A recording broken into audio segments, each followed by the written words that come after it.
चलो, past of speech किसे कहते हैं। ठीक है, आज के टॉपिक में हम लोग देखेंगे पास्ट ऑफ स्पीच। ठीक है, कि पास्ट ऑफ स्पीच क्या है। ठीक है, पास्ट ऑफ स्पीच का मतलब होता है भाषा की खंड।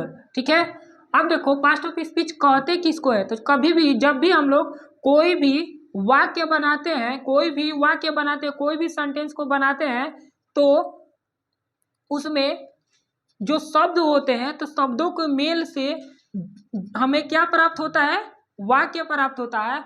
और हर एक शब्द का वर्ग जो होता है अलग अलग होता है। हर एक शब्द अलग अलग उसका कार्य होता है, यानी कि सेंटेंस के अनुसार वह विभिन्न भागों में विखंडित होता है या अलग अलग होता है। ठीक है, जिसको हम लोग पास्ट ऑफ स्पीच कहते हैं। ठीक है, आगे हम लोग देखेंगे इसके इंग्लिश में इसका डिफिनेशन क्या होता है।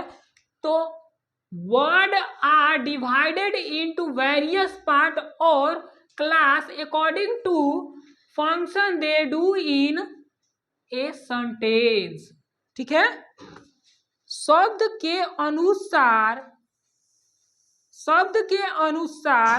वर्ड को विभिन्न भागों में विभाजित किया जाता है, जिसे उनके भागों को उनके कार्यों के अनुसार, ठीक है, विभिन्न भागों में विभाजित किया जाता है, जिसे पास्ट ऑफ स्पीच कहते हैं। पास्ट ऑफ स्पीच को 8 भागों में बांटा गया है। हिंदी में कहे तो वाक्य शब्दों के मेल से बने होते हैं। उन शब्दों के कार्य वाक्य में अलग अलग होते हैं। इनमें से प्रत्येक भाग को पास्ट ऑफ स्पीच कहते हैं। जैसे कि हमने तुम लोग को पहले ही बताया कि जो पास्ट ऑफ स्पीच होता है, यह एक सेंटेंस में मतलब कि भाषा का खंड होता है। मतलब कि हम जो भी बोलते हैं, जो भी चीज बोलते हैं, एक सेंटेंस के रूप में बोलते हैं कि हम पढ़ने जाते हैं, हम पढ़ने जाएंगे। तो जब हम पढ़ने जाते हैं, हम पढ़ने जाएंगे, तो इसमें सब्जेक्ट होता है, ऑब्जेक्ट होता है और वर्ब होता है। ठीक है, तो सब्जेक्ट का वर्क अलग होता है और वर्ब का वर्क अलग होता है और ऑब्जेक्ट का वर्क अलग होता है। तो इन सभी के कार्यों को ही हम लोग पास्ट ऑफ स्पीच कहते हैं। ठीक है, पास्ट ऑफ स्पीच को 8 भागों में बांटा गया है। फर्स्ट है नाउन। फर्स्ट क्या है, नाउन। सेकेंड है प्रोनाउन। थर्ड है एडजेक्टिव।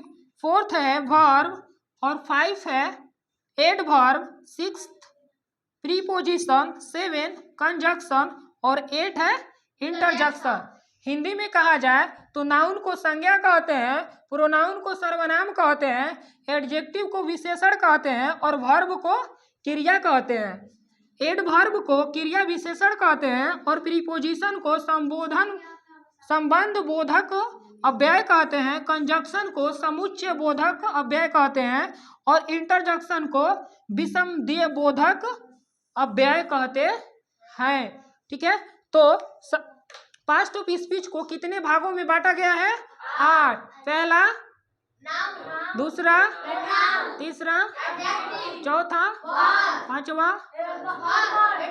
6, 7 और 8। ठीक है, और हिंदी में कहा जाए तो पहला, दूसरा,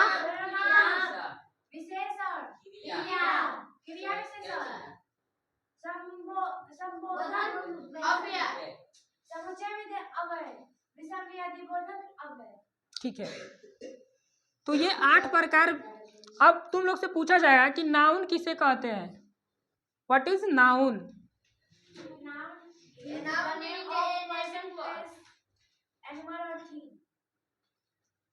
और कोई,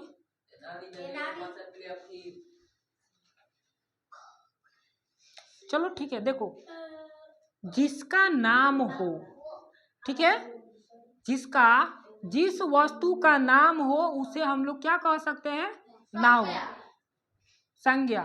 ठीक है, नाउन कह सकते हैं। Noun is a naming word. Simple definition, noun is a naming word, यानी कि नाउन उसको कहेंगे जिसका कुछ नाम हो, जैसे fan, pen, mobile, table, chair, घर, इस सब का क्या है? नाम है। इसको हम लोग क्या कहेंगे? नाउन कहेंगे। पटना, दिल्ली, भभुआ, ये सब क्या है? नाउन। क्या है? यानी कि जिस वस्तु का नाम हो उसे हम क्या कहेंगे? नाउन कहेंगे। ठीक है। प्रोनाउन किसे कहेंगे? What is pronoun? सर्वनाम। जो शब्द संज्ञा के बदले प्रयुक्त किया जाता है उसे हम लोग क्या कहेंगे? जैसे कि यहाँ पे लिखा रहेगा वह किताब पढ़ता है, तो वह इसमें क्या है? वह क्या है? प्रोनाउन। वह क्या है? प्रोनाउन है। लेकिन वहीं पे लिख दिया जाएगा कि मोहन किताब पढ़ता है, अब मोहन को हटा के हम लोग क्या लिख देंगे? वह किताब पढ़ता है। यानी कि नाउन के बदले जिस चीज को हम प्रयोग करेंगे उसे क्या कहेंगे? प्रोनाउन। इतना समझ में आया? समझने की जरूरत है।